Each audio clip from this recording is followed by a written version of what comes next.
أعوذ بالله من الشيطان الرجيم. بسم الله الرحمن الرحيم. الحمد لله والصلاة والسلام على رسول الله وعلى آله وصحبه ومن والاه. أما بعد. Biz dersimizde illet to'g'riliq to'xtalib kelgan. Dersimizning cho'ng temasi qiyos. Ya'ni qiyos deganimizni ilgari darslarda biz voqelikni hukmi yo'q voqelikdan birini Qur'on hadisda hukmi tilga ilingan voqelik bilan birlashtirib turib, chunki ikkisining xarakteri, ya'ni illat hukmning illati o'xshash bo'lg'achqa, bizning oldimizga duch kelgan hukmi yo'q, hukmini bilmoqchi bo'lgan voqelikdan birini Qur'oni Karimda tilga ilingan, hukmi bayon qilingan va biz uning illatini biladigan voqelikdan biri bilan o'rtaq bir yerga kelib turib, birisini ilhoq qilib turib, birisiga aslidagi Qur'on hadisda tilga ilingan voqelikning hukmini keyingi biz hukmini izlamoqchi bo'lgan voqelikka o'tkazish orqali shakllantiradigan bir shay dalilni biz qiyos deb tunishtirgan to'q. Qiyosning asosiy arkonida asli, far'i, hukmul asli, undan keyin illat deb to'xtalib kelib, illat qiyosninki eng asosiy muhim arkonlarining biri bo'lganligi uchun biz illatda hali keng tafsili to'xtalish to'g'ri kelganda oldingi darslarda illatning ta'rifatini so'zlab o'tdik. Illat degan nima desa, shu aslidagi hukm, shuningga asoslanadigan aslidagi ma'lum bir sifat, ya'ni ma'lum bir xarakter, shu ish, shu xususiyat bo'lganligi uchun bilan aslidagi yo halol yo harom degan hukm shunga qarta chiqarilgan. Endi mushu xarakterga qarta hukm chiqarilgan bo'lgan, mushu xarakter, ya'ni mushu illat yoki mushu sifat boshqa bir voqelik tepilsa, asli Qur'oni Karimda tilg'ilingan halqa hukm shu voqelikka muqanaqladi o'tidi deb so'zlab kelgan. Undan keyin shu illatning ta'rifati va illatning asosli shartlarini bayon qilib, hukm asli hukmninki maqsadi nishonlagan nishoni hikmat o'g'achqa, hukm to'g'risi hikmatga bog'lanish kerakdi. Hikmatga asoslanish kerakdi. Ammo hikmatning ba'zida yushunib qolganligi, ba'zida turoq bo'lib qolganligi uchun shu hikmatni o'ziga oladigan, ya'ni hikmat shuningdan amillashadigan, o'zi oshkor bo'lgan, turoq bo'lgan bir ishdan birini e'tibor qilish kerak. U o'smi illat. Undan keyin aslidagi xohlagan sifatning har qanday illatlanmaydi, balki illat bo'lish uchun birinchidan zohir bo'lish kerak, ikkinchidan munzabit bo'lish kerak, uchinchidan munosib bo'lish kerak, ya'ni hikmatni o'ziga olgan bo'lish kerak. Mana shu vaqtda hikmat illat kuchga ega bo'lish kerak demakchi endi. Uchinchidan, to'rtinchidan illat asliga xos, boshqa topilmaydigan illat xos bo'lmaydi deb to'rt shartni o'tirib qo'yib darsimizni oxirlashtirgan to'q. Endi bugungi darsimizda biz illatning qismlari haqida to'xtalamiz inshaalloh. Illatning qismlari shu illatninki illatlik deb qatag'i elinish, ya'ni shari'ning qatag'i elish, ammo nuqtasidan to'rtga bo'limiz, ya'ni munosib muassir, al-munosib muloyim, al-munosib mursal, al-munosib mulg'a yoki malg'i. Mulg'a yoki malg'i to'rt turlik illat bo'ladi. Bu yerdagi asosliq to'rtga bo'lashdagi asosiy sabab illat haqiqiy illatmi emasmi? Chunki biz darsimizning boshlamada o'tdik, illatning illatligini yo aniq nas orqali topamiz. Aniq oyat hadisdan kelgan nas orqali illatning illatligini topamiz. yoki bo'lmasa ijtihodiy yo'llar orqali illatning illatligini topamiz. Mayli nas orqali illatning illatligini isbotlayli yoki ijtihodiy yo'llar orqali illatning illatligini isbotlayli. Cho'qim illat shariat tarafidan shar'iy bir dalil bilan uning illatligini isbotlangan bo'lishi kerak. Mushu nuqtadan illatning darajasi to'rtga bo'linadi. Birisi illati muassira, ikkinchisi illati muloima, uchinchisi illati mursala, to'rtinchisi illati mulg'at yoki malg'iya. Deb illat to'rtga bo'linadi. Buning uchunki eng oxirgisi dal shariat tarafidan e'tiborga ilinmaydigan, illat degilolmaydigan, uning illatligi amaldan qoldirilgan illat. Uning oldidagisi mursal deganimiz, uning illatligiga dalil yo'q, illat emasligiga dalil yo'q. Illatlar shu daraja jihatda keyindan tiziladi bu shunga. Mulg'at degani uning illat emasligiga dalil bor. Ya'ni uning illat emasligiga illat deb qato qilishga bo'lmaydiganligiga dalil bor. Mulg'at amaldan qoldirilgan deymiz. Mursal deganimiz, uni illat debmi dalil yo'q, illat emas deb dalil yo'q. Undag'ani shariatniki maqosidi mabodi amma yoki maslaha qatorliq ma'nolarda turib Onunğa ilya illet ya illet emas deb mujtahidlar hukm chiqardi.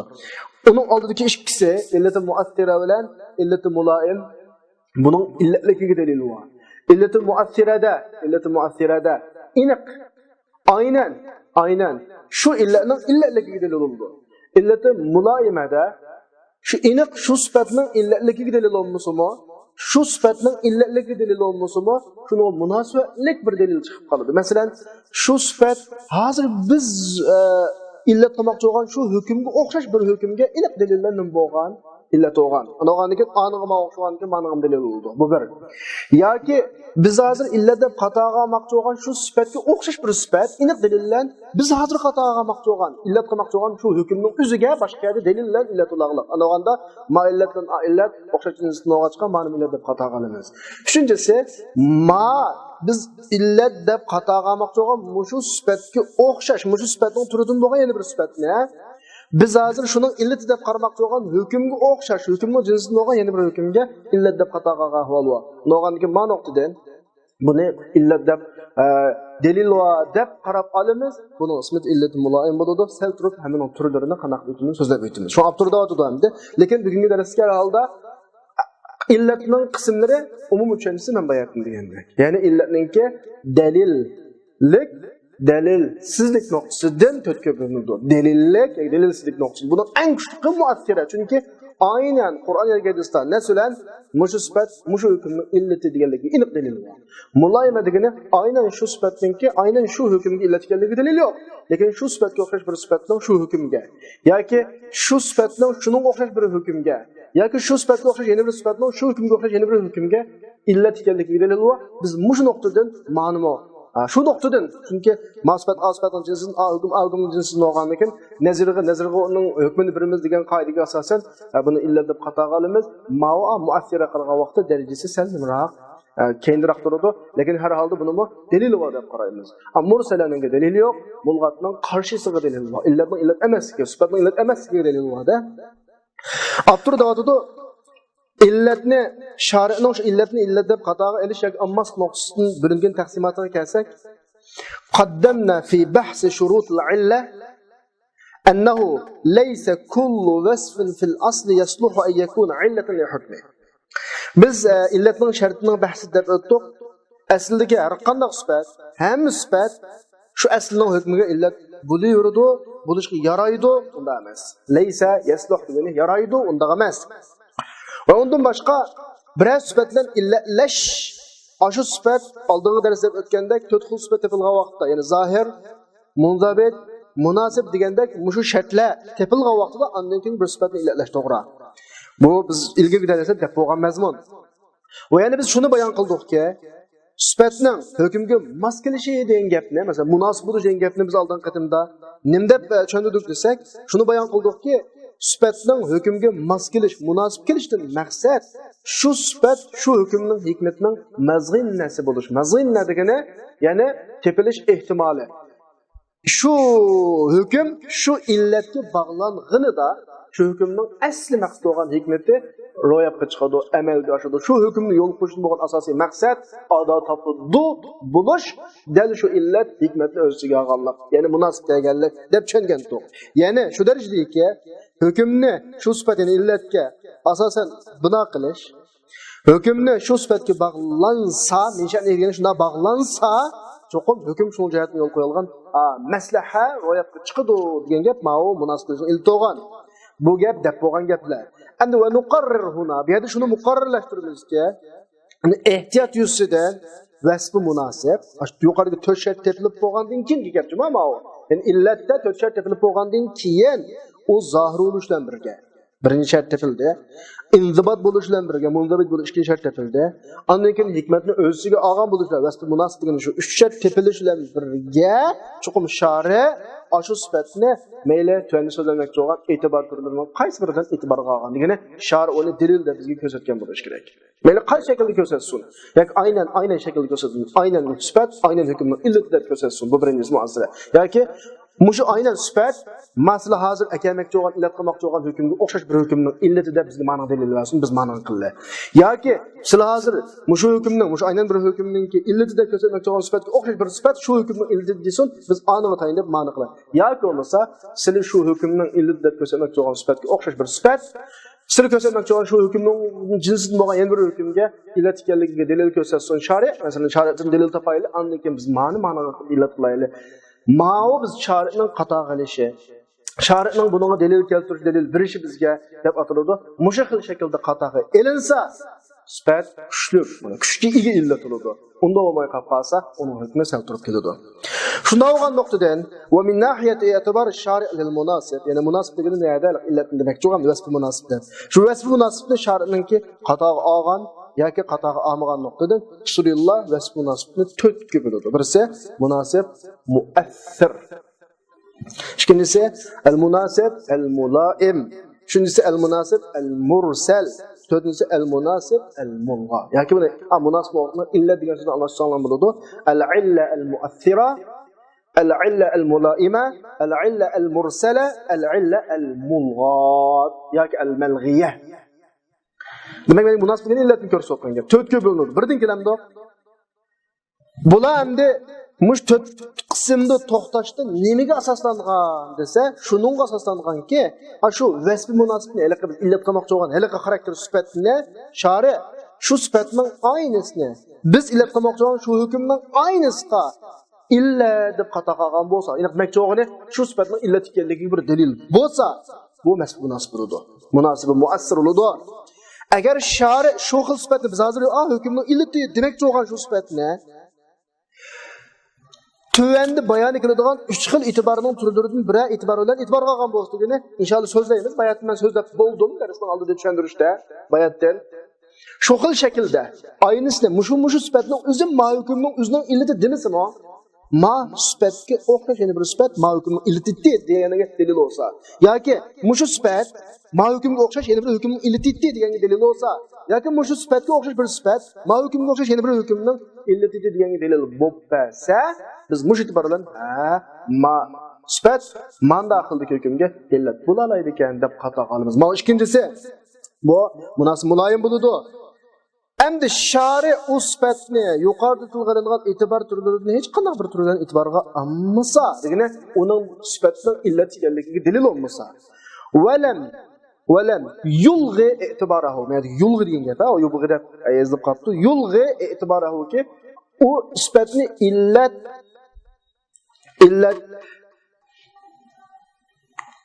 deb e'tibor qilinishni amaldan maqoldiğini degani illat emas deb dalil olmasa, ondan keyin uning mas shaklda bir hukmni keltirilmagan bo'lsa, lam yurattib hukman ala vaqtihi, uning mas shaklda bir hukmni keltirilmagan bo'lsa, demak xulosalasam mushu sifatning illat ekanligiga dalil yo'q, illat emas ekanligiga dalil olmasa, huwa al-munasib al-mursal. Bu xali illatdir. Illa al-mursal deymiz, xali illat. Ya'ni dalildir xali. Illatning illatligiga keladigan dalildir xali, illatning illat emasligidan dalildir ham xali. Kuchlaydigan dalilmi yo'q, cheklaydigan, mana shu vaqtda qo'llaydigan dalilmi yo'q, qo'llamaydigan dalilmi yo'q. Ma illati mursala bo'ladi. Endi to'rtinchisi shari shu sifatni illat deb e'tibor qilishni amaldan qoldirgan bo'lsa, illat emas degan dalil olib qolsa, buning bo'ladi munasib mulg'a yoki malg'i bo'ladi, illati mulg'at yoki illati malg'iya bo'ladi. Xo'sh, bu yerda vaqad ittafaqu oldingi ikkisi kuchli emasmi? Usulillah şunun ittifaq keldiki, ya'ni il munasib muassir bilan munasib muloyim bilan illat keltirishning sahihligi ittifaq qilib, ma'ni illat qilib, ma ikki e'tiborini illat qilib qiyos tutsak, qiyos qilsak, qiyosla hukm chiqarsak, to'g'ri ittifaq ma'u. Ammo munasib mulg'a bilan illat keltirishning sahih emasligiga nisbatan, munasib mulg'a degani sifatning illat emasligiga dalil bo'lib qolsa, hammasi bir ittifoq buni illat qilmaymiz deydi. Ammo bular mursal, munasib mursallar illat kellashniki sahih ixtiloflashdi. Buning ixtiloflashish biz inshaalloh keyin so'zlaymiz. Shar'iy dalillarningki 6-si yoki 7-si maslaha mursalada bir turi bor. Hisobda hozirgi ixtiloflashgan illati mursala, munasib mursala deganimiz dal maslaha mursala bilan bir gap ikkisi. Chunki ma illatning dalili maslaha. Şer'i delillerinin için maslaha delil de qaralsa, ma illet oludu. Şer'i delillerinin için maslaha mursala illet emas de qaralsa delil olmaydı. İnşallah maslahanın ahvali kim gideriz kılıp, lekin bu yerde şu bunun çoğusunu düşünüp durumuz. Ve hada tüvendik sende 4 kısımның bayanı ve misalları. Belki düşünüp olduğunla tüvendi misallarını tez kurap etimiz. Mesela birincisi illeti muathirinin delil deyimiz. Muathiranince illeti muathirani yani qaytı bir kısık tutan desem, onun muşu sıfatının bize hazır illet qımmakçı olan ma hükümünün illeti ikenligi iniq delil var. Mesela o olsun ve huvel vasful munasib yani şuna bir sıfat ki munasib degine hikmet özgü alın gap. O aldığınızda yutkutip olduğu gap. Ellezî rattebe şari hukman ala vifqihi. Şari onun mas şekilde bir hükümünü egeşlik keltirdi ki şu illet boyunca bir hükümünü şu illetki asasen binaqib Allah Kur'an yakadısında keltirdi.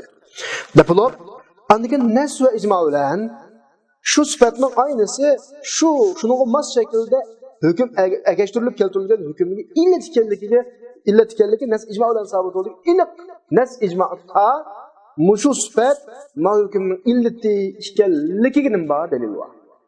ما هو إلة مؤثرة أولاده مثلا يسألونك عن المحيض قل هو أذى فاعتزلوا النساء في المحيض آيات bir hüküm geldi. O hüküm olsun ayollardan nerede duruş vacip. Nimaga asosan heyzlar vaqtida. Yani heyzlar vaqtida heyz ko'p qolgan vaqtda yiqilishqi bo'lmaydi. Ya'da heyz ko'rishdan iborat bo'lgan ayollardagi bir jismoniy jihatdagi bir xil kasallik deb qaraladi. Ya'ni nasib vaqt yoki bo'lmasa binormal holat deb qaralish. Binormal holatga asosan yiqilishmanglar bunda vaqtda dedi. Mas shaklda keltirildimi? Deb bo'lib, shu oyatning o'zida buning sababini bayon qildiki, huwa azan. Chunki u ayollardagi bir aziyat, ayollardagi normal hodisa emas, normalsizlik. Bunda vaqtda er kishimiz ziyonli, ayol kishimiz ziyonli. Sababini illatini bayon qildi. Demak, bu yerda hukm keldi, ma'lum illatga tayinib şu illet keldi oyatda illat tilg'ilindi. Buni mandaq illatimiz illati muassara deymiz. Yani abturda otudu. Ma'nasidan sabit bo'lgan hukm heyz holatda ayollarning deb turishning vojibligi. Bu ahvol uning aziyat ekanligiga ergashtirilib keltirildik, aziyatni tilg'ilindi. Endi nasning siyog'i, ya'ni nasning bunda qurilmasa, shuningda aniqki ma hukmning illati aziyat. Chunki degan aziyat shunlashqa nertirlar fa'tazilun sabiga fa sababiyatni ifoda etgan fa. Unda aziyat ayollardan heyz vaqtida ner turish uchun vasfi munosibi muassirligini illati muassira bo'ladi. Yani illat demakchi. Ma'o nasl ekanda, ma'o birinchisi. Buning bir dalili ma'o. Ikkinchi dalil misol hamda Payg'ambar alayhisalom la yarisul qatil. Odatda bizning til qoidamizda har qanday hukm mushtaq so'zlarga nisbat berilsa, shu so'zning masdar shuni illat bo'ladi. İmtihandan ötönmegədən bugünkü fəaliyyətimizə qatnaşmasın desə, bugünkü fəaliyyətə qatnaşmaslıqla illəti imtihandan ötönməsdir. Təbii də bu haqqında til hukumu adam düşünürdü bu gəpni. Anlağan ki la yarisul qatildən bir hüküm çıxdı ki, qatil miras alanmaydı bu hüküm. Və siğinin özündən çıxıb durubdu ki, miras alamasının səbəbi özünün muvarrisini öldürüşü. Yani muvarrisini öldürüş, miras alamasının illeti gəldi. Hadisinin özündən çıxdı, aşkara məsələ. Yani ma neslen sabit olan hüküm qatilni özünün miras xorunun mirasıdan, miras qaldırğucusunun mirasını çekleş. Bu onun qatil ekanligiga asosan ergashtirilib keltirildi. Hamda neslin siyg'isi, yani shakli shuni ishorat qiladiki, ma cheklashning illati o'zmi odam o'ldirish. Odam o'ldirish. Chunki hukmni bir mushtaq yasalma so'zga bog'lab qo'yganlik shuni ifodalaydi-ki, ishtiqoqning masdari illatini qatl. Ano'g'anda xulosasi, bu yerdagi qatli mirosni cheklash uchun vasfi munosibi muassir deb bunda ikkinchi misol keltirdi. Abturning ikkinchi misol keltirishda oldingi misolda illat sarih, nasning illatga bo'lgan isharati sarih. Hozirgi misolda nasning illatga bo'lgan isharati iymon, lekin nasdan chiqadi. Üçüncü misal. وَابْتَلُوا الْيَتَامَى حَتَّى إِذَا بَلَغُوا النِّكَاحَ فَإِنْ آنَسْتُمْ مِنْهُمْ رُشْدًا فَادْفَعُوا إِلَيْهِمْ أَمْوَالَهُمْ. Ayettim nima tushundik? Yetimlarni sinab boqinglar. Ular nikoh qilsa degani balog'at yetib, o'zining ishini o'zi qilgudek bo'lib qolsa, فَإِنْ آنَسْتُمْ مِنْهُمْ رُشْدًا فَادْفَعُوا إِلَيْهِمْ أَمْوَالَهُمْ ki sizlar ega olgan, vali olgan mallarni ularga berib o'tinglar dedi. Nasdan chiqib turdig'ini ta'tir o'zgarsak, balog'at yetmagan pul mollarini boshqarish iqtidor ega bo'lgan odamning iqtisodiy egilik olmaydi. Uning iqtisodiga valilari ega bo'ladi degan hukm chiqadi. Abturmada aytadi, ma'na bilan sabit bo'lgan hukm balog'at yetmagan odam yetimlardan viloyat u odamning meliga bo'lgan viloyatning igdorchilik valisiga sabit bo'ladi, valisiga isbotlanadi. Valisiga uningga degan gap chiqadi hukmdan. Endi ijmoan oyatning o'zida buning illati yo'q, lekin ijmoan shu isbotlandiki viloyat iqtisodiy viloyatning iqtisodiy igdorchilikning kichikligiga nisbatan subutining illati uning kichikligi. Undaganda yerdagi xulosa qilib oyatdan chiqadigan kichiklik iqtisodiy igdorchilikning isbotlanishiga nisbatan vasfi munosibi muassirga illati muassira deb uch misollar keldi. Oldingi ikki misol illatning illatligiga bo'lgan dalil naslar. Birincisi ayet, ikincisi hadis. Bundan başka birincisi sarih, ikincisi iman. Üçüncüsü icma'an. Delil icma'. Xoş, xulasalasak, fekullu hukmin şer'iyyen. Her qanday bir şer'i hüküm bulup, öz mahallede münasip vasfiga ergashtirilib keldi. Münasip vasfini tercüme qilmaslikning sababi çünkü münasip vasfi deganimiz ma'runda hikmetni o'ziga olgan illat demek ekan. Çünkü biz aldığımız ders dep oldik bu gapni. Ve nas yoki ijma mushu sifat ma hukmning illati ekanligiga dalolat qilgan bo'lsa, mana ma vasfini biz iboyatdan to'tki bo'ldik emas, mana shuning birinchisi bo'lgan vasfi muassir deymiz. Buni ma'vo vasfi munosib e'tibor darajalaridan eng yuqorisiga eng kuchli chiqadi. Chunki illatning illatligiga nasdan yoki ijmodan dalil bor. Biz mandaq illatni shu xil hukmga illat qilib turib qiyos qilsak, qiyosimiz qiyoslanishidagi eng yuqori darajalikdan bo'ladi, qiyos bo'ladi. Bu bir misol. Ya'ni to'ddana illatninki munosibi muassirning nimasi misollari. Ikkinchisi munosib muloyimning misoliga kelsak, buni bayat men tushuntirgandim. Shu xil sifat, aslidagi shu xil sifatning shu biz chiqarmoqchi bo'lgan hukmga nisbatan illat ekanligini dalil yo'q. Balki sifat shu hukm chiqarmoqchi bo'lgan hukmning jinsidan bo'lgan, turidan bo'lgan yana bir hukmga illat ekanligiga dalil bor. Yoki mushu sifatga o'xshash, mushu jinsidan bo'lgan yana bir sifatning biz hozir chiqarmoqchi bo'lgan hukmning o'ziga illat ekanligiga dalil bor.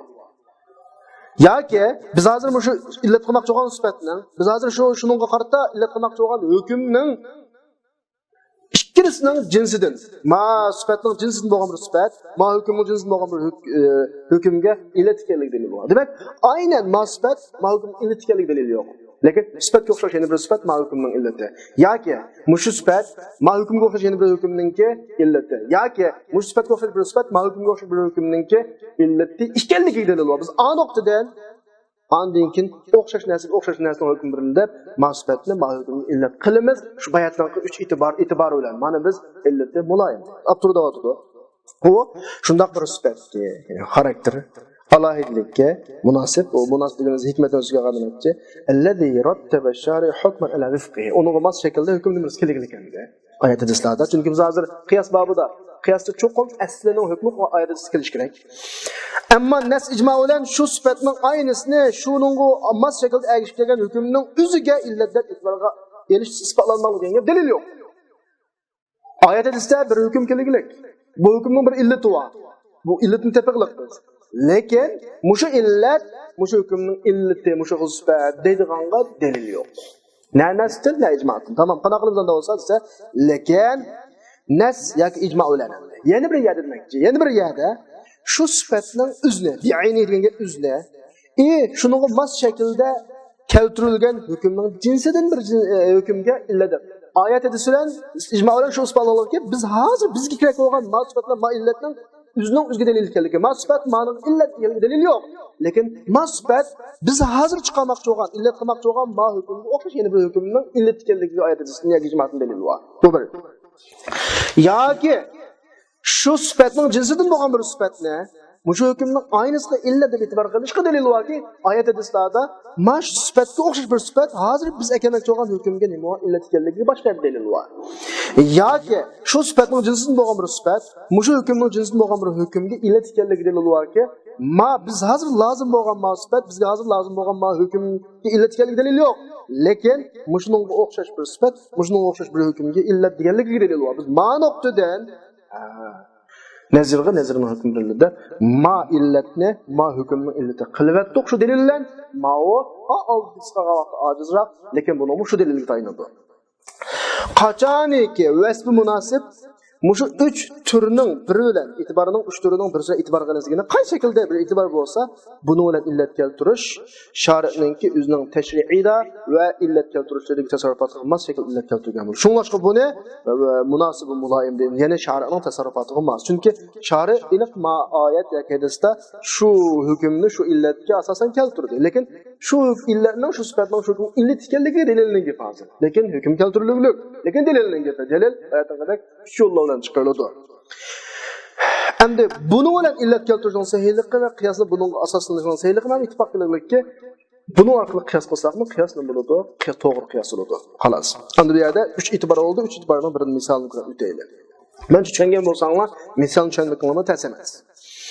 Shari shu sifatning aynısini shunga mos shaklda keltirilgan hukmning jinsining yana bir hukmga illat ekanligiga e'tibor qilgan ma'noning dalil bo'lgan misoli. Masalan, kichiklik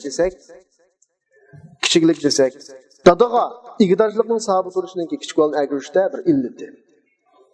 Buning illati deyishimizning sababi, chunki aniq naslan dadaga viloyatningki, igidorchilikningki, valilikningki dadaga kichik fikr qizg'on agirishda isbotlanganligi naslan sabitlanganligi hadislarda vali masalasi menga tunishliq.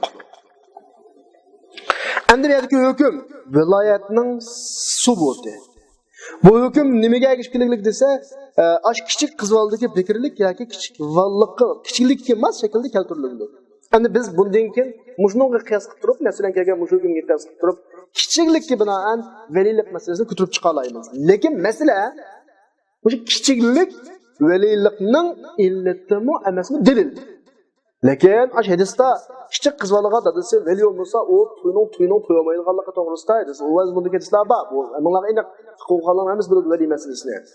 Bu hukm shu bo'yicha keldi. Bizning hozir boshqa tiqchilik emas.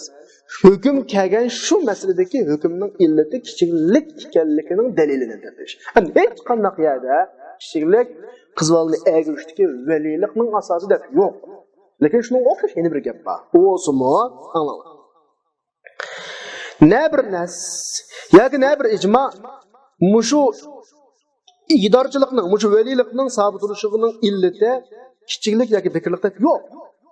Lekin icma bilan kichiklikni kichik o'g'ilning meliga igidorchilikning illati ekanligi sabitlangan. Ey bayatni biz biradisini chiqardik. Aniqlar. Oldingi misolda وابتلوا اليتامى إذا بلغوا النكاح فإن آنستم منهم رشدا deganda kichiklikningki ijmo bilan iqtisodiy igidorchilikning illati ekanligi dalil keldi. Tamam.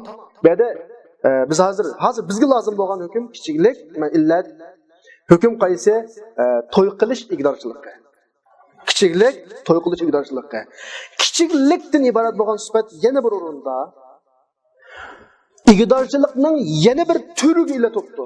O o'simi iqtisodiy igidorchilik. Hozir bizga lozim to'y igidorchilikka, to'y valilikka. Hozir iqtisodiy igidorchilikka dalil bor, ijmo bilan. Aniq dalil yo'q. Lekin shu kichiklik shu. Andagandan keyin shariatda mal kichiklikni iqtisodiy igidorchilikka illat deb qarashga dalil bo'lgandan keyin igidorchilik masalasi o'xshash bo'lgandan keyin shuni biz to'yg'imi illat qilamiz deb sifatni illat deb qata qilamiz. Ya'ni lekin ijmo bilan sabit bo'ldiki kichiklikni kichik o'g'ilning meliga valilikka illat deb e'tibor qilish sabit bo'ldi. Endi jonga, nafsga ega bo'lish, to'yga ega bo'lish bir turdagi ishlar. U o'simi ikkilisi valilik qanda. Dog'anda xuddi shari kichiklikni kichik qizvalning meliga igidorchilikning illati deb e'tiborga olganligi xuddi o kichiklik igidorchilikning butun turlarining hammasi illati deb e'tiborga olgandek bir kichik qizvalning iqtisodiga nisbatan ega deydigan hukm ijmo bilan chiqqandan keyin dalil chiqqandan keyin bu yerdan shuni siz ola olamizki kichiklik valilikning igidorchilikningki illati ekan deganni biz ola olamiz bu yerda. Masalan, igidorchilik degan bir necha tur. Igidorchilikning turlarining ichidan to'y qilish igidorchilik va o'ziga igidorchilik va iqtisodiy igidorchilik hammasi shuda masalan. Anda o'g'anda bu yerda shuni yakunlab chiqamizki, dadaga kichik qizvolni agirish uchun igidorchilikning sabit bo'lishining illati kichiklikkan. Ano'g'andan kichiklik illat olgandan keyin kichiklik nima deb tepilsa illat bo'laverdi-ki, shu sabablik kichiklik seybi segirdi mi tepildigan bo'lg'achqa biz masalan endi keldik qiyos qilish to'g'ri kelib qolsa o seybi segir mi bikri segirga qiyos qilinadi uning o'mi agar viloyat sabitlidiki seyib kichik bo'lgan taqdirdami velikudi demakchi buningga ham kichikning hukmidagi har qanday kishi qiyos qilinadiki o'simi masalan majnun mato qatorliq kallasi joyida masalan kichik bo'lgan hukmida uning o'mi velilik sabitlidi degan gap demak niyada kichik balani, kichik qizni agrishdiki velilik degan hukmni nasni olamiz. Lekin shu nasdagi kichik balaning to'y qilishga bo'lgan, veliligining dadasining huquq, velilik huquqininki illati shuning kichikligi deganga nisbatan dalil izlayapmiz biz. Buning dalili üzden çıkmaydı. Yani kichiklik to'y qilishga bo'lgan velilikninki illati deganga o'zi chiqmaydi. Lekin ixtisosga bo'lgan velilik deganga ijmo bilan sabit. Unda o'ganda kichiklik o'xshash bir sifat. Lekin dalil vasi qaysi iqtisodiy igdorchilikning illati. Mayda biz akamakchi o'g'inimiz illat deb bekitmakchi o'g'inimiz qaysi hukm to'y qilishning igdorchiligi. Bu igdorchilik o'xshash jinsdagi igdorchilik o'g'achqa ayaga qator qilgan shariat miyaga qator qiladi. Cho'qim ikkilisi igdorchilik, ikkilisining illati kichiklik. Unda o'g'andaganda qator qilyaptiq. Shundan nasdan chiqqan kichik o'g'alni agirishning illatini, dadasining velilikning illatini kichiklik deb qator qildik. Shuningga boshqa hukmlarni qiyos qilsak, qiyos qilaveramizki, kichik o'g'alning hukmidagi sayyib, mato, majnun kichikliklar va kichiklikning xarakteridagi o'zining ishini betaraf qilmaslik deb bo'lsa, qiyos qilsak bo'laveradi. Bu birinchi misoli. İkincisinin misali şari aşı süpetinin özüne süpetinin cinsinin bir süpeti süpetinin özüne emas süpetinin cinsinin bir süpetine şununla mas şekilde hükümü keltirilgen hükümünün aynısı mesela banda Nestin bir hüküm çıktı. Bu hüküm bir illetke kanaklıqlık asaslıqlar. Hem de biz mesela muşu illet, muşu hükümge illet bulamamdı desek, ahturup bakamızda delil tapamadık bununla. Lakin nemigi delil taptık desek, ma illet, üzüm muşu hükümün üzge illet, kelligi delil tapamagan bilen, muşu süpetki okşaş, yeni bir süpet, muşu hükümge illet oğaya vaken. Bunda oğandıken, ma ulan ma ikisi bir karakterdeki süpetle oğaçqa, ma umu illet olaydığına qata qalımız. Mesela, Yağmur dese birla vaqtda ikki namazın oturduğunu jo'qlab o'qishning mubahligiga nisbatan bu naslarda Rasululloh namozini jo'qlaydi degan nurg'un dalillar bor. Shu nasulan yağmur holida ikki namozning oturduğunu jo'qlashning mubahligi nisbatan sabitliq. Demak bu yerda yağmur degan bir sifat namozning oturduğunu jo'qlasi bo'ladi degan hukmga illatliqlik ma nimada hadisda. Lekin buning illatligiga dalil yo'q hamda ahturimiz. Yani avval ayırıp chiqaylik. Hukm ikki namozda oturduğunu jo'qlash. Bu yağmur aldığı masrif keltirilirlik şunda ama lekin nas icmaatdan yağmur ma hükmü ile diyen delil yok. Lekin başka nesle ikki namazning oturduğunu jo'qlash safar holatida yajuz kelgilagan ikki namazning oturduğunu jo'qlash hukm bir. Lekin illat ikki sifat ikki birisi yağmur holati birisi safar holati. İkisining xarakterini tashuvsak yağmur degan mu haraj Sefer degan buni mu? Haraj. Anda olsa haraj xarakterdagi sifatlarning hammasi ruxsat xarakterdagi ishlarning bo'ldiga illatildiganda buni chiqardik masalan. Unda olganda bu yerdan shuni isbotlandi ekan, ya'ni ijmo bilan shu isbotlandi ekan, namozni jo'qlashning illati safar ekan. Safarda yağmur bir jinsdan bo'lgan ishki to'r, chunki u ikkisining har birisi haraj mashaqqatning tepilish ehtimoli bo'lgan hodisa, ariz. No'g'angan xuddi shari safarni ikki namoz o'tirib jo'qlashning mubohligiga illat deb qatag'a olgan vaqtida shu safarning jinsidan bo'lgan, haraj jinsidan bo'lgan har narsani shu mubohliqning illati deb qatag'a olgandek bir xil hukm chiqdi. Anda olganda ikki namozning o'tirib jo'qlashning illati yağmur holatida yağmur. Anda olganda yağmur olgandan keyin yağmurga qor, mo'ldir degandek amanda ahvollarni qana qilamiz, qiyos qilamiz deb manda chiqaramiz demakchi. Tushunishib bo'ldi va ham uchinchisi yana bayatni tushundirgandek sifatning turidan bo'lgan bir sifatni hukmning turidan bo'lgan bir hukmga illat deb qatag'alig'i dalil bor. Ammo biz shuningga tayinib turib amma sifatni ma hukmga dalil illat deb qataga olamiz. Ya'ni bu vasf munosibga shari uning jinsidan turidan bo'lgan bir sifatni shu mas shaklda keltirilgan hukmning turidan bo'lgan bir hukmga illat deb qataga ilig'liq. Biz ashunga tayinib turib amma sifatlar ma hukmni biz illat deb qaraymiz. Masalan kecha kunduzdagi namozlarning vaqtining takror tepishi hayzlar ayoldan namozning qazosini tushib ketishiga nima illat? Mesela heyizler, heyiz köken külleri namaz okuyanmaydı. Keyin heyizin saqaygan vaqtda namazning qazosini qilmaydi. Bu sabab ne deymiz esa, kecha kunduzning takror tepishi. Lekin kecha kunduzning takror tepishini ashu qazosining tushib ketishiga illa deganligi dalil yo'q bizda. Ashu nasran sabit oldiki heyiz o'zining heyiz arlig'idan rusmaydi, namoz o'qimaydi. Lekin heyizdar pakoga vaqtda rusning qazosini qilishga namozdan emas. Unda o'g'anda bu yerda hukm namozning qazosining tushib ketishi heyizlardan. Lekin buning illatiga nasalalat qilmadi hech qanday. Lekin ru'ya shu ko'rilib bayqal bilindiki namozningki kecha kunduz vaqtlariningki takrorlanishi ado qilishga haraj mashaqqatning ehtimol tepilish ehtimoli bor ekan. 15 kun masalan namoz o'qimasa, 15 kun yoki 10 kundan keyin saqaysa, ya'ni 50 vaqt namozni masalan kunda 5 vaqtdan bir japa bo'ldi-da. Endi biz aqto'diq buning aynisining mush hukmning aynisiga illat ekanligiga dalil yo'q. Lekin shari harajning tepilish ehtimoli bo'lgan nurg'un narsalarni ruxsat mukallafdan taxfif bo'lgan nurg'un hukmlarga illat qilib turibdi. Qarab baqsaq, ig'ir ishni ma taxfif, ig'ir ishni ma taxfif, ig'ir ishni ma taxfifga illat qilib ko'rsatgangan. Mishadimi? Namozning vaqtining takrorlanishi degan 10 kunlik, 15 kunlik namozni qayta qazo qilishgan bir japa mushaqqatlik bo'lgandan keyin buning ruxsat bo'lgan namozning gadanidan saqitulishiga illat qilibdi. Tamam deb tepib oldik-da biz. Masalan, kisal, safarga o'xshash Ramazonda iftorni mubah qilinishi, safarga o'xshash to'tlaganlik namozni qasr qilish, suning yo'qligi tayammum uchun, ehtiyojni dafi qilish, baysalam bayil arayalar uchun masalan.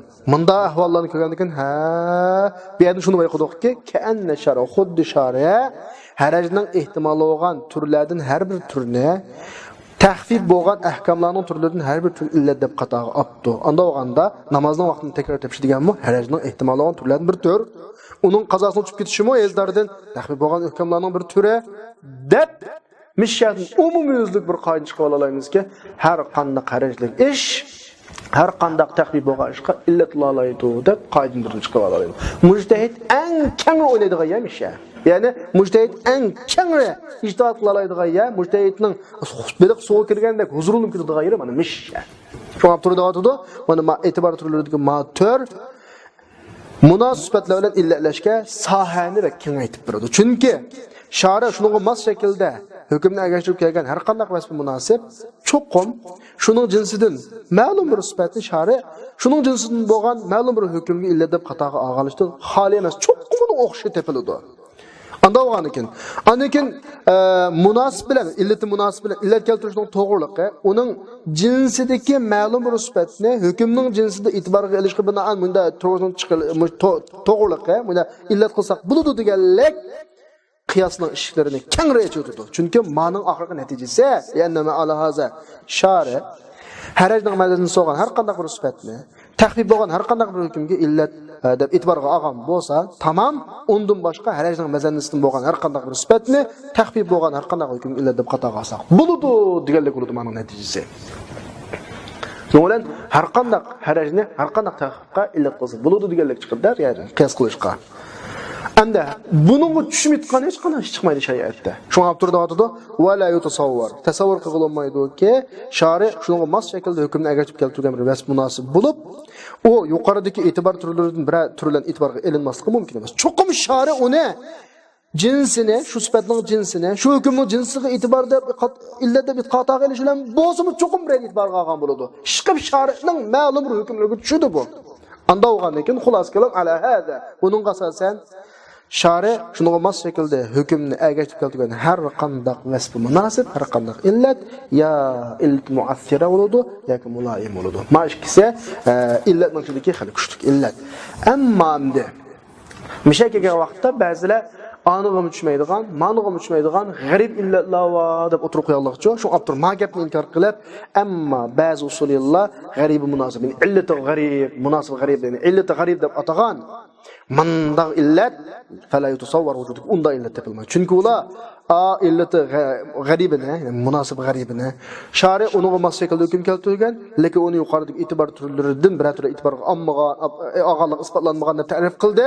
Biz bayon qildikki, bu sifatning jinsini, hukmning jinsiga illat deb qatog'i elishdiki kengirchilikda munosib g'aribni illati g'arib topiladi. Cho'qqum har qanday illat bo'lsa, hukm shuning asoslangan, cho'qqum ma'lum bir yo'llar bilan ayaga tushmasa mayaga tushmasa ayaga cho'qqum ilinib qoladi, cho'qqum tushib qoladi bu. Şoňaşqa Jam'ul Jawami'ning avtori Ibn Subki munosib g'aribni tilga olmagan, faqat munosibni, munosibi muassir, munosibi muloim deb ikkiga bo'lgan. Mana bu biz tanlaydiganimiz. Endi bu haqda yana keng ma'lumot bermoqchi bo'lsanglar, mana bu kengroq kitobga qaralsa bo'ladi. Ama bizning kitobimizning hajmi, o'quvchilarimizning ahvoliga asosan biz mushunchalik to'xtaymiz. Tamam. Endi biz bayatdan illatni cho'ng jihatdan nechaga bo'lgandik savoqdoshlar? 4 ga bo'lgandik. Bunun üçüncüsü munasib mursal. Munasib mursalni bayatullah men tushuntirib o'tgan, onunki illat şu sifatning şu hukmga illat ekanligiga dalil yo'q, illat emas ekanligiga dalil yo'q. U osmo shari uningga mos shaklda hukmni agashtirib keltirmaligini, u shar'iy dalillarning bir ish, bir hukm uningga şu illatga asoslanib kelib qolmoqlik. Va yoki shar'iy dalil u sifatni e'tibor turlaridan yuqori so'zlagan qaysi turi bo'lsin? İllat deb qata og'anligiga dalil dalolat qilmoqlik. Uning e'tiborini ilg'o qilishni dalolat qilmoqlik. Undaganda bu illati munosib bo'ladi, ya'ni munosib mursal bo'ladi, ya'ni mursal. Munosib deganimiz oldingi degandek hikmat o'ziga hikmat degan gap shu ma'lum bir manfaat, maslahat o'ziga lekin u mursalki mutlaq. Mutlaq deganimiz uni illat ekanligiga dalil yo'q. İllat emas deganga much dalil yo'q. Ya'ni e'tiborga elish dalildan muxoli, ilg'o qilish dalildan much xoli. Mana ma'vo usullarning islohida maslaha mursala deb ataladi. Buning cho'ng bir bobi va maslaha mursala deb inshaalloh keyingi darslarimizda keladi. Masalan, buning misoli sahobalar tirilg'u yerlarga boj qo'yish qonunida asoslangan pul qo'yish, Qur'onni xotirlab yezish, taqtish ko'chirib va undan boshqa turmusalash, masalan, askar turg'izish degandek nurg'un ishlar va sahobalar qilgan. Bularning hammasi ahkomlar shunga binoan yo'l qo'yilgan masalihlar bo'ladi. Bularni shariat tarafdan buni qilishing kerak, qilsa illat deb qatoga dalil ekanliglik, e'tiborini ilg'o qilgan gap qilsang bo'lmaydi degan dalil yo'q. Bular maslaha mursala bo'ladi. Mushu asosda chiqib qolgan illatini bo'ladi, mursala bo'ladi. Endi bu munosib mursal ulamalar buningga asosan ahkomni yo'liga qo'yishda ixtilof qilganlar, ularning ichidan shari qatoq olmadi degan nuqtaga qarab, buning asosan tashri asoslanmaydi deganlar va ularning ichidan shari buning e'tiborini amaldan qoldirmadiki, bu ammadimidi deb turib, buning asosan tashri qonun chiqarish asoslanadi deganlar va buning bahsini inshaalloh maslahat mursalada tafsilga keladi. Ham to'rtinchisi munosibi mulg'a.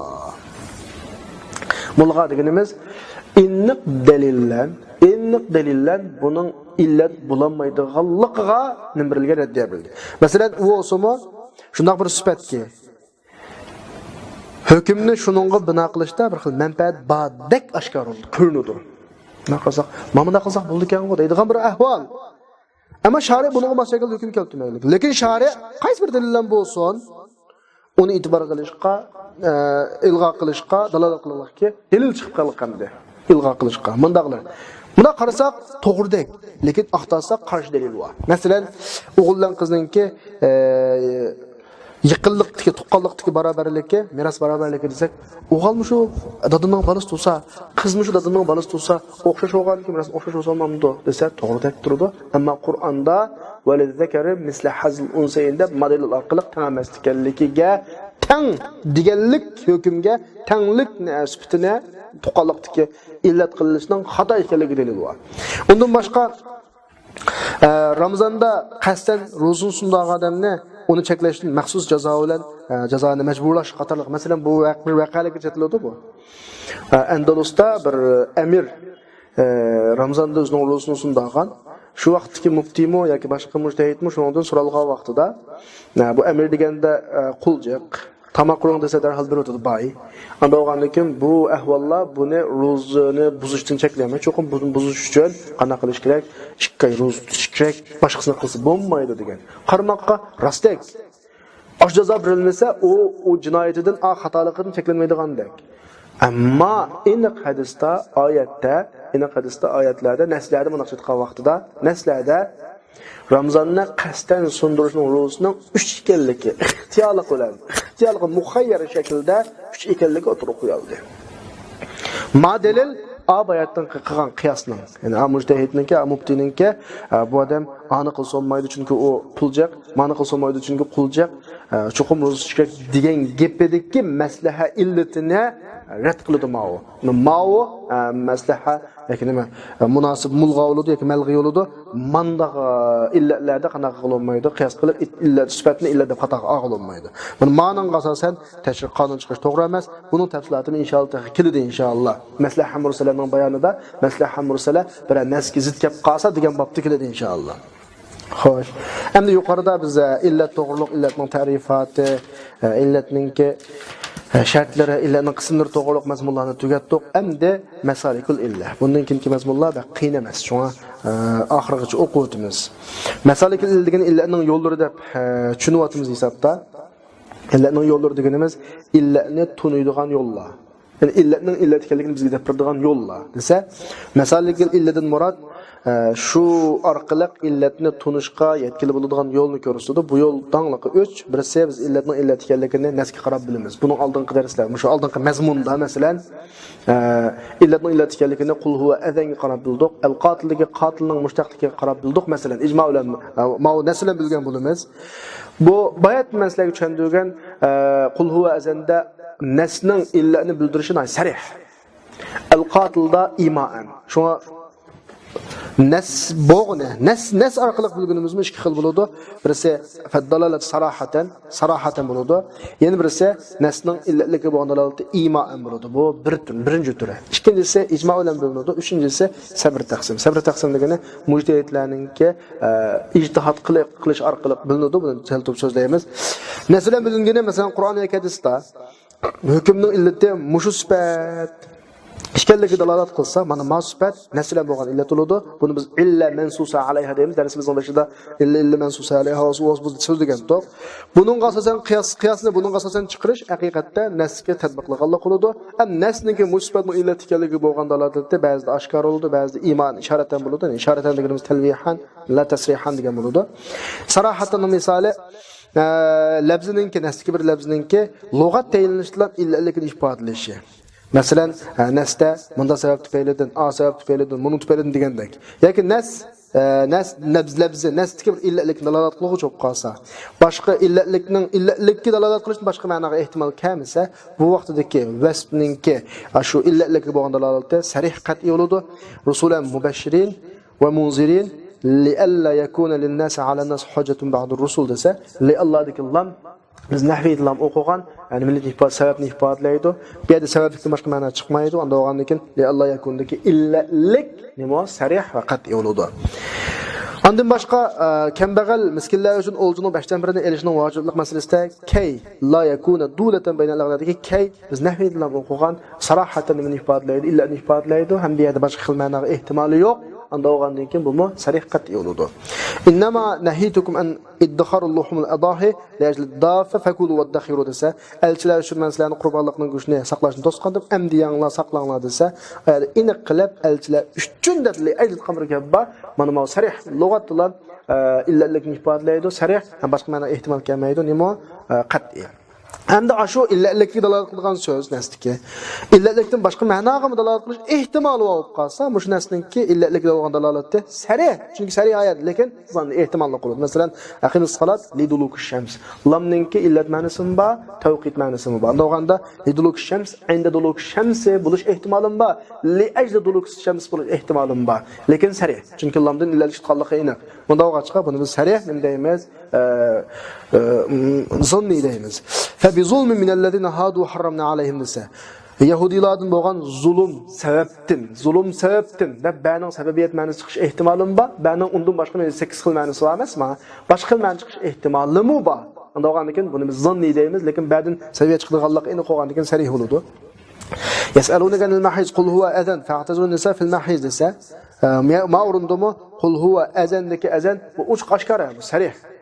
Ammo qul huwa azan degan jumlada aniq mundaliq nimani ifodalaydigan fa'tazilun nisatiki fa'nimiz bayatini sababiyatini ifodalaydi. Qul huwa azan illa dedi emasmi? Fa'ning sababiyatidan boshqa masalan azfilik ma'nosi va tafriilik ma'nosi bo'lgan xulosa ma'nosi bo'lg'achqa bu zanni ehtimollar. Peygamber Sallam'ınki müşkünün içip kalan suyunun pakızı hakkında inna hamid tavafin aleykum ve tavafat dese inne bölümümüz sebebiyetini ifade edilir. Lekin inneninki Arap dilindeki rolü takitini ifade ediyor, yani birini ifade ediyor. Bunu ben sanmaz mı? İhtimallar. Sarih lekin ihtimallar. Demek nesnin dalaleti yukarıdek illetlikka dalalat qilishi zanni bo'lib qolgan mush misollar zanni oldu innama kanat zanni oldu demişqa alfazlar shu illetlikka bo'lgan dalalat qilgan alfazlar shu yuqorgi narsalarda lam ba fa fa'tazilun sadki fa inna hammasi ta'lilda ishlatilgandek ta'lilning g'ayrini chunki biz hammasi nahviy o'qigan odamlar buni tushunamiz inning manchi qilmanisi va ba'ning manchi qilmanisi va fa'ning manchi qilmanisi va gerçi ta'lil onun ayı nəsədəki mənasını zahir çıxıb doğan boğaçqa bunu sərih degan isimni qo'llanamiz, amma boshqa ma'noga ehtimolli qo'g'achqa, chunki arab tilida boshqa ma'noda qo'llanilgan boğaçqa bunu zanni deb ataymiz. Ma'vo sarihninki qat'iy zannining misollari. Endi nasning illatligiga bo'lgan iman dalalatiga kelsak, iman degan ishoratdan tanbihan degan gap. Masalan, bundaq ishoratlar sözün uzun çıkmaydı, lekin mazmundan alınız. Mesela o olsa hükümünü sübetke ergeçtirip keltiriş ve hükümünü sübetke cuplap keltirişten elinadigan mazmun. Muşu cuplaştın derhal kallamızga sübet hükümünün illeti ikellikki katiz kılıdı ve illa onda olmaganda ya da cuplaştan çıkanda ahmiyet olmaydı. Mesela la yaqdil qadi ve huwa gadban. Peygamber qazi açıklangan halda hüküm çıkamızın dese sebep açıklanganlık. Tabii de bunu düşünümüzde bunu tabii düşünümüz. Lekin bu yerda hech qanday bir illatlikni ifoda etadigan so'z yo'q. Lekin mana qurilmadan chiqadi. La yarisul qatil mirasanmaydi desa, bu yerda illatlikni ifoda etadigan so'z yo'q. Lekin qurilmadan chiqib turdi, uqalaymiz uni. Piyodalar uchun bir ulush, otliq uchun ikki ulush. Tabiiy hukumimizki piyoda odam o'zini olib chiqdi. Otliq odam o'zini va o'zining etini olib chiqdi. Unda o'g'anga ikki ulush olish tabiiyda, lekin bu yerda illatlikni dalolatligiga hech qanday so'z yo'q. Payg'ambarning Arabiga ailemge, öğümdekilige Ramazan'ın gündüzde qasdan çıkıp qalmagan vaqtda kafir degan so'zi, çıkıp qalgandan keyin kafarat degan gapda, kafarat turishning illati Ramazonda ailasidan jins munosabat o'tkazish. Demak, bu yerdagi ma'vo labzan bir gap yo'q uni illatlikni ifoda etadigan, lekin umumiy qurilmani biz bilib olamiz. Demak, dalolatninki yoki sarahatan yoki iman, qat'iyan zanniyan bo'lishning hammasining aylanadigan yeri lug'at tayinlanish va nasning nimasi siyoqi. Nasninki surilishi ma'vo. Menga qarab sözlük lug'at jihatdan ifodaladimi? İfadelemedi. İfadelesi sarih, ifadelemesi iman. Lug'at jihatdan ifodalab bo'lgandan keyin boshqa ta'lildan boshqa ma'noga ehtimol keladi, kelmamdi. Kasa qat'i, kamasa qat'i, kasa zanni. Mush bo'yicha ayirsak bo'ladi. Tamam. Ondan keyin ijmo'ning masalaklarining uchinchisi ijmo dedik. İllatning masalak, illatni qanday yo'ldan bilimizni bayatagidek nas orqali bildigan bo'ldik. Ikkinchisi ijmo orqali bilamiz. Ya'ni ijmo deganimiz asrlardan bir asrdagi mujtahidlar ma'lum bir sifatninki shar'iy hukmga illatligiga, shar'iy hukmning illatligiga ijmo kelgan bo'lsa, mushu sifatning hukmga bo'lgan illatligi ijmo bilan sabit bo'lgan bo'lardi. Masalan, ma'vi bayatni degandek kichik qizchaqningki iqtisodiy veliligining illati nimasi kichiklik. Mana biz ijmo bilan bo'lingan nima deymiz, illat deymiz, lekin mana hamda ijmo illatning bir masligi deb qarashda bir nazar bor. Chunki qiyosni inkor qildiganlar qiyos qilmaydi, illat qilmaydi. Qanday qilib ularning ijmoisiz bu ijmo chekiladi bo'lsa, ularsiz ijmo qanday qilib chekiladi? Mana shu ijmo bilan degan gapda sal masala deydi.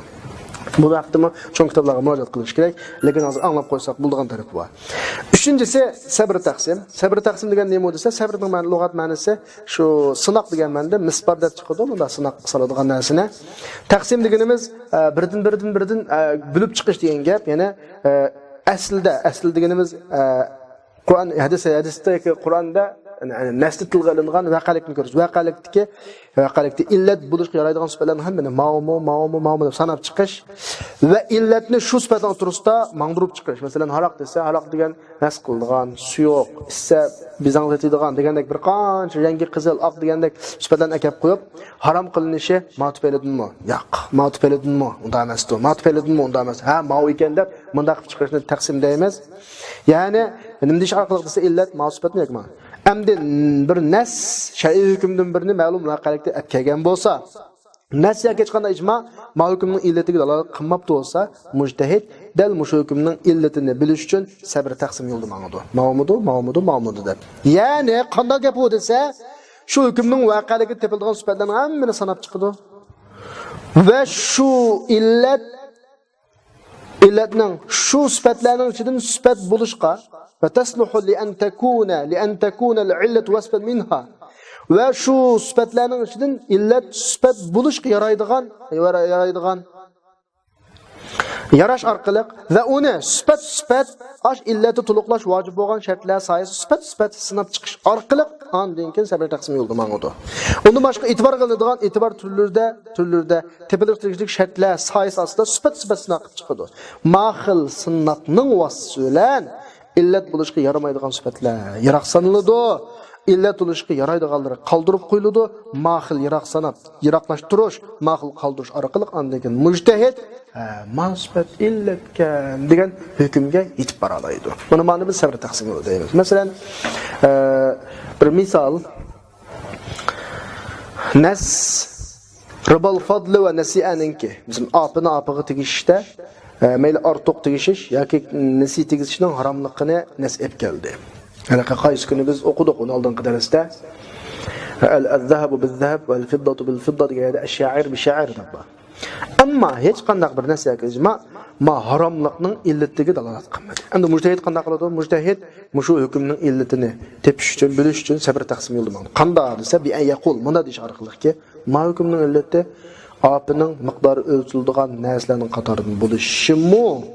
Chunki keylan o'lchinadigan bo'lgancha yoki uningki tamoq qilishimi yoki uningki uzuq-tuluq qilib saqlangan narsa bo'lgan bo'lishimi? Uch mazhab bo'yicha kelyapti, ha? Lekin uni tamoq qilish desak, illat tutishga yaramaydi. Chunki oltin narsa va oltin narsaning hammasi yarsuludi u. Chunki tahrim oltin bilan oltinda musobat. U oltin tamoq emas. Qut, kunlik uzuq-tuluq bo'lish desak, bu yaramaydi. Chunki tahrim tuzda musobat, tuz degan kunlik uzuq-tuluq emas u. Chunki oltin hammaga to'g'ri kelsildi. Ananing qut emas. Ananing qasqab qoldi. Muqaddar oltinga tushdi, kumushga tushdi, xolmoga tushdi, yana birga tushdi, oltin hammaga tushdi. Mao ekan. Demak, mao sabr taqsim deymiz. Buningga binoan nasli kelib qolgan narsalarga mushu keyl vazni bilan o'lchinadigan har qanday muqaddaratning hammasi qiyos qilinadi. Ularni o'z jinsiga almashtirishda ortiq va nasisi jazonul deb manda qiyos qilamizda, manda shakl chiqadi. Bu bir misol sabr taqsimning. Yana bir misol Dadıning o'zining fikr sag'ir qizni ega versa, agarish huquqining borligiga naskilik endi. Lekin nasiyaki ijmo mushu velilikning sobitilganligining illatiga dalolat qilmoqlikki, zot illat nima? Dada nima uchun qizning igdorchilik qilaydi qizning nikohiga? Endi mujtahid illatlikni aşıq qizvalning bikr bo'lish yoki kichik bo'lishning o'tirida aylantiradi. Ma'mudu. Ma'mud Hanafi bilan Shafiyning o'tirida keltirilgan gap. Ya'ni kitob Hanafi o'g'achqa Hanafiga tatmangadi. Bikirlikni nersanaydi? Chunki shari bikirlikni qaysi bir e'tiborni turlarini bir turli e'tiborga olmadi. Bikirlikning hech qanday e'tibori yo'q. Kichiklikni qoldirib qo'ydi. Chunki shari kichiklikni pul molga bo'lgan iqtisod igdorchilikmi va illa deb qatoq olgan yeri va ijmo bilan. No'g'andikin oyada qatoq olgandikin yadim qatoq oladi. U o'simi ma'u qaysi u velilik bilan ma agushki bo'lgan vaqt. Iqtisodiy velilik bilan ma agushki bo'lgan velilik ikkisi bir turli narsa. Anda olgandikin deb mujtahid shunday hukm qildiki, illat kichiklikkan. Anda olganda bikr sag'irga sayb sag'irmi o'sha kichiklik degan munosabat bilan qiyos qilinib shu bo'yicha hukm chiqarilaverdi deydi. Yana shuningdek yana bir misol endi Haraqning ichning haromligiga naskilik. Haraq ichmang faytani buhuda. Hech qanday nas mushu hukmni illati dalolat qilmoqlikki, uning illati ma'u demaklik endi. Endi mujtahid qanday qiladi desa, illatni haraqning uzundan bo'lganligimi, suyuq bo'lganligimi, masqulg'ich bo'lganligimi deb aylantirib mangadi. Birinchi sifatni yiroqlashtiradi chunki u kamchil boshqa topilmaydi, uzundan boshqa topilmaydi. Ikkinchisi umumiy sifat chunki suyuq narsalar ko'p, u munosib emas. Uchinchisi qoldirilib bu illat deb hukm qildirib, mushu bo'yicha qildi. Mana buning o'zi sabr taqsim deb ataladi. Demak, endi illatning yo'llaridan bo'lgan eng oxirgi sabr taqsim yo'lining xulosasi mujtahid aslida bo'lgan har qanday sifatni bahs qilish kerak. Shu sifatlar illat bo'lmaydiganlarini yiroqlashtirish kerak. Uning gumonining kuchli ahvoliga asosan illat bo'lalay deb qaraganlarni qoldirib qo'yish kerak. Endi mujtahidninki aniroqlashtirib, mana qoldirib qo'yishdiki yetakchisi bo'lsa, illatning shartlarining amallashishiga biz qaysi kuni illatda 4 shartni o'tirib qo'ygan. Unda bugungi darsimizda illat 4 shartdan boshqa e'tibor turlaridan bir turdan e'tiborga ilinish kerak dedik. Unima avulni mavulni birlashtirib turib, masifat illat bo'ladi, masifat illat bo'lmaydi desa bo'ladi. Ya'ni cho'qim qoldirib qo'yishda vasfan zohiran birinchi shart, munzabitan ikkinchi shart, mutaaddiyan uchinchi shart, munosiban to'rtinchi shart. Andikin e'tibor turlaridan bir turdan e'tiborga olgan bo'lish kerak 5-chi shart. Mushunilar qoldirib qo'ydi, qolganini qoldirmadi. Mana ma'noda albatta mujtahidlarning aqli farqi chunki ma'muliyat qilgan bilan amuliyat qilmaydi, amuliyat qilganda ma'muliyat qilmaydi deb tabiiy. Chunki ularning ichidan musibatni munosib deb ko'radiganlari bor. Ularning ichidan munosib boshqa deb ko'radiganlari bor. Masalan, Hanafiylar 6 jazoni maldiki haromlikning illatida munosib illatni qayta deydi, al-qadim ma'itahadul jins deydi. Şafiilar at-ta'am ma'itahadul jins deydi. Malikiler al-qut vel iddihar ma'itahadul jins deydi. Demek birmuncha o'xshamaydi endi. Shuni söyledim, ba'zi hukmlarda o'xshamaslik chiqadi tabiiyki. Hanafiylar kichik bikrga nisbatan valilikning sabitligining illatida kichiklik illat deydi. Şafiilar bikarat deydi. Demek Mavla mush illatni tepib chiqishda, sabr taqsim bo'lib tepib chiqishda ba'zi farqlar chiqadi. Shu ba'zi ahkomlarning farqli bo'lib qolishi tabiiy shu. Bunun qolgan tafsiloti fiqh kitoblarida keng bayon qilingan. Xo'sh, endi illatning masalikil illami tugudi. Endi bu yerda shu illatga munosabatli kichik bir narsa oddiy temalar bor. Masalan, tanqihil illa deb qo'yamiz, tanqihil manot degan gap hisobda. Undan keyin sabr taqsimda birisi bor. Undan keyin tahqiqil manot bor. Tahqiqil manot bor. Bir necha atalg'i o'zimizlarni qisqa deb o'tib ketamiz endi. Ba'zi usul ilmolari tanqihil manot deganni illatning qatoridan deb hisoblaydi, lekin bu xato. Abturning ko'z qarashi bo'yicha. Sabr taqsim bir hukm bir illatga asoslanib keldi. Hech bir hukm keldi rasda. Hükümün illatining nima ekanligini o'qimadi mujtahid. Undan keyin illatni tepalashtirishlik shartlar, illatning e'tiborga ilinish taraflarini asos qilib turib, sifatlarni birdan iz qo'g'lab tashrif, mujtahidga illatni tehib chiqadi. Ma sabr taqsim. Ammo tanqihil manot degan nima desa, sabr taqsim bilan xarakter jihat o'xshab ketadi, farq bor. Anglanglar. Tanqihil manot murad, tanqihil manot degan illatni tozalash degan gap. Manot illat ma'nosida. U o'simi hukm shuningga bog'langan Şununla asaslangan hükümün illetini qanaqıl tazlap çıkış. Bunun degan gapim desa, tanqihil manat deganimiz, tanqihil illa deganimiz nas illatlikni dalolat qiladi, muayyansiz, muayyan bir sifatning aynısini illat deb muayyanlashtiramiz. Demek illat bor, lekin ma'lum. Ammo sabr taqsimda illat degan narsa yo'q. Mujtahid illatni teyib chiqadi. Tanqihil manatda illat bor, ma'lum faqat muayyanlashtirmaydi var. Mujtahid muayyanlashtiradi. Avo teyip chiqadi, ma'lum muayyanlashtiradi. Ana bu hukmni illatlashga yetkili bo'ladigan maslak emas.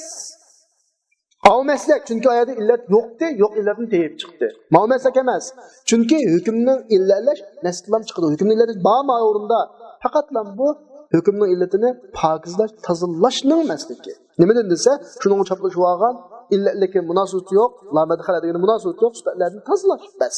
Masalan, buning misoli hadisda keldi bir Arabiy payg'ambarga qilib tugashdim.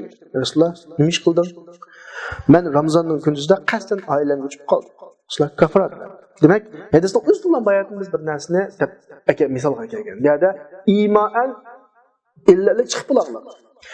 Arabiy munda qildim dedi. Andoz kafarat degandan keyin Arabiyning qilgan ishlari kafarat berishning illati. Tabiiy. Ammo illat zoti qaysi? Uni arabiyligimi, avmi, ma'mu? Hadisning o'zida illat bor, lekin avmi, ma'mu qolmaydan qolganlar yerimiz bor. Mana nas ima bilan kafarat berishning vojib qilishning illati arabiyga nisbatan arabiyning yuz bergan ish ekanligiga dalolat qildi. Lekin mush yuz bergan ish shuning ishida illatlikka, kafarat berishning vojibligi illatlikka munosib yo'q ishlarmi borki, uni arabiy bo'lishi munosabatsiz.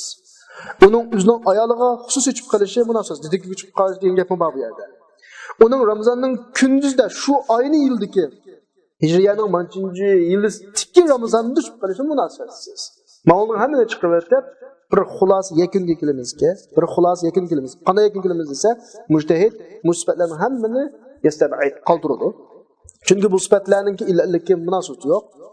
Ondan keyin Ramazonning kunida qasdan jimo o'tkazib qilish degan illatni xuloslab chiqadi.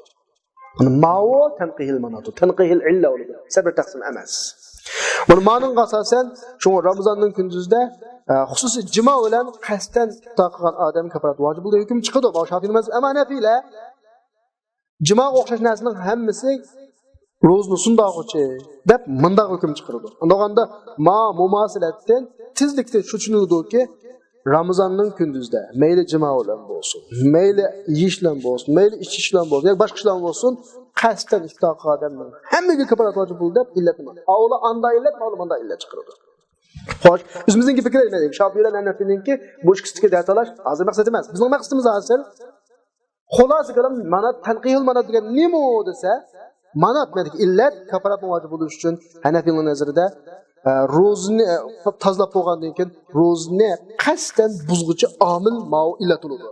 Unda illatni shu illatga chaqib olgan narsalardan illatlikka munosib yo'q narsalardan tozalash.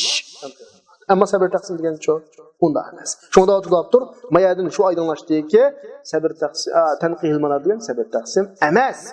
Chunki tanqihil manat nas hukmning illatiga dalolat qilgan yerda bo'ladi. Lekin dalolat qilgan bilan u g'ayr muhazzab hokiz emas va illatlikka munosib yo'q narsalarning jublish o'lishini xolis emas. Ammo sabr taqsim deganimiz hukmning illatiga aslo nas yo'q. Faqat sabr taqsim orqali hukmning illatini bilishga yetish iroda qilinadi, tozalash emas.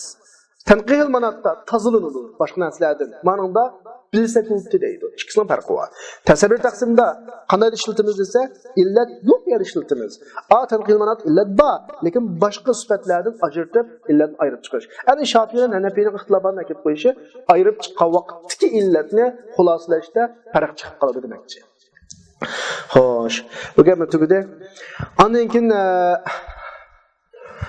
naslik emas, g'ayril mansus alayha degani nas keltirilmagan illatlarni chiqarishga qarab chiqish va yoki ijmo qilinmagan illatlarni chiqarishda qarab chiqish sabr taqsim bilan yoki illat masaliklari qaysi bir masaliklar bo'lsin, buni biz tahrijul manat degani illatni chiqarish deb ataymiz.